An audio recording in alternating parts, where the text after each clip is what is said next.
வேகமாக நகர்மயமாகி வருகின்ற மாநிலங்கள் பட்டியலில் தமிழ்நாடு முதலிடம் வகிக்கின்றது. குறிப்பாக சென்னை இன்றைக்கு விரிவடைந்து கொண்டே சென்று கொண்டிருக்கிறது. சென்னையுடைய மக்கள் தொகையும் பெருகி கொண்டிருக்கிறது. இந்த வளர்ச்சிக்கு ஏற்ப நம்முடைய சென்னை மாநகராட்சி மிகச் சிறப்பாக செயல்பட்டு கொண்டிருக்கிறது. உங்களுடைய வாழ்த்துக்கள்.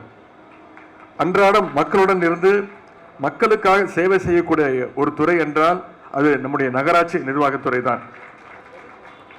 குறிப்பிட்டு சொல்ல வேண்டும் என்றால் மாநகராட்சியுடைய பணிகள் தடைபட்டால் இன்றைக்கு சென்னையே செயலிழந்து போய்விடும். அப்படிப்பட்ட ஒரு முக்கியமான இந்த துறையை தான் அண்ணன் திரு நேரு அவர்கள் மிகச் சிறப்பாக வழிநடத்தி கொண்டிருக்கிறார். அவர்களுக்கும் என்னுடைய வாழ்த்துக்கள், பாராட்டுகள். இன்று சென்னையில் குடிநீர் தட்டுப்பாடு என்ற பேச்சுக்கே இடமில்லாத வகையில் அனைத்து பகுதிகளுக்கும் சிறப்பாக குடிநீர் வழங்கப்பட்டு வந்து கொண்டிருக்கிறது. மக்களுடைய தேவைகள் அனைத்தும் நேரடியாகவோ அல்லது ஆன்லைன் மூலமாகவோ உடனுக்குடன் தீர்க்கப்பட்டு வருகிறது. அதற்கு இந்த நேரத்தில் மாநகராட்சி மக்களின் சார்பாக, சென்னை மக்கள் சார்பாக என்னுடைய நன்றியை தெரிவித்துக் கொள்கிறேன். குறிப்பாக நமது முதலமைச்சருடைய கனவு திட்டம் சிங்கார சென்னை 2.0 திட்டத்திற்காக நம்முடைய முதலமைச்சர் அவர்கள் ரூபாய் 500 கோடி ஒதுக்கியுள்ளார்கள். அதன் மூலம் சென்னையினுடைய உள்கட்டமைப்பு வசதிகள் மேம்படுத்தப்பட்டு வருகின்றது. மேம்பால பணிகள் நம்முடைய திராவிட மாடல் ஆட்சியில் முழு வேகம் எடுத்துள்ளன. பல்வேறு மேம்பால பணிகள் முடிக்கப்பட்டு பொதுமக்களுடைய பயன்பாட்டிற்கு நாம் திறந்து வைத்திருக்கின்றோம். அடையாறு கூவம் ஆற்றை தூய்மைப்படுத்தி கரையோர பொழுதுபோக்கு பூங்காக்கள் அமைக்கும் பணி சீராக சிறப்பாக நடைபெற்று வருகின்றது. விரைவில் இவை அனைத்தும் சென்னை மக்களுடைய பயன்பாட்டிற்கு திறக்கப்பட உள்ளது. மேலும் கழிவுநீர் ஆற்றில் கலப்பதை தடுக்கவும், கழிவுநீர் சுத்திகரிப்பு நிலையங்கள் அமைக்கவும் நிதிநிலை அறிக்கையில் அறிவிப்பு வெளியிடப்பட்டு பணிகள் மேற்கொள்ளப்பட்டு வருகின்றன. இப்படியாக சென்னைக்கு திட்டங்களை நம்முடைய முதலமைச்சர் அவர்கள் பார்த்து செய்து கொண்டிருக்கிறார்கள்.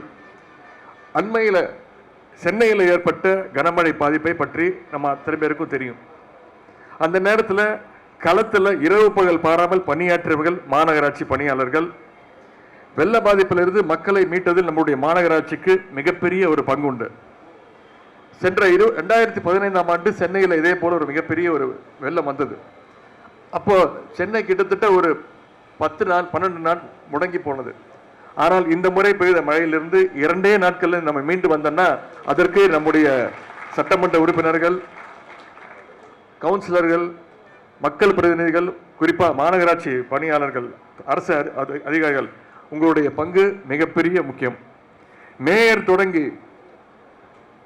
தொடங்கி பொறியாளர்கள், தூய்மை பணியாளர்கள், சுகாதார ஆய்வாளர்கள் வரை அனைவருமே களத்தில் இறங்கி பணியாற்றினால்தான் தலைநகரை சென்னை நகரை நம்மளால் மீட்க முடிந்தது. அதை நாமும் மறக்க மாட்டோம், சென்னை மக்களும் மறக்க மாட்டாங்க.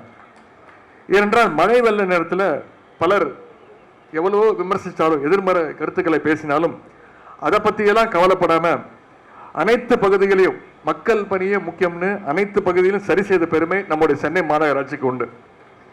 சென்னையை மீட்ட கையோடு சிறிதும் ஓய்வு எடுக்காமல் சாலை பணிகளோ, கழிவுநீர் அடைப்போ, குடிநீர் இணைப்போ, தூய்மை பணியோ என தங்களது பணியை எந்த எதிர்பார்ப்புமின்றி மீண்டும் செய்ய தொடங்கிய நம்முடைய மாநகராட்சி பணியாளர்களுக்கு எத்தனை முறை நன்றி சொன்னாலும் பத்தாது.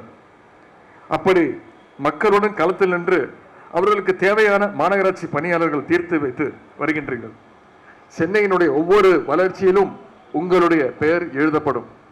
உங்களது பணி சிறக்க நம்முடைய அரசு என்றைக்குமே உங்களுக்கு துணை நிற்கும் என்று கூறிக்கொண்டு இந்த வாய்ப்பளித்த மாண்புமிகு அமைச்சர் நேரு அவர்களுக்கு என்னுடைய நன்றியை தெரிவித்துக் கொண்டு வந்திருந்தவங்க அத்தனை பேருக்கும் என்னுடைய வாழ்த்துக்களையும் நன்றியை தெரிவித்து விடைபெறுகின்றேன். நன்றி, வணக்கம்.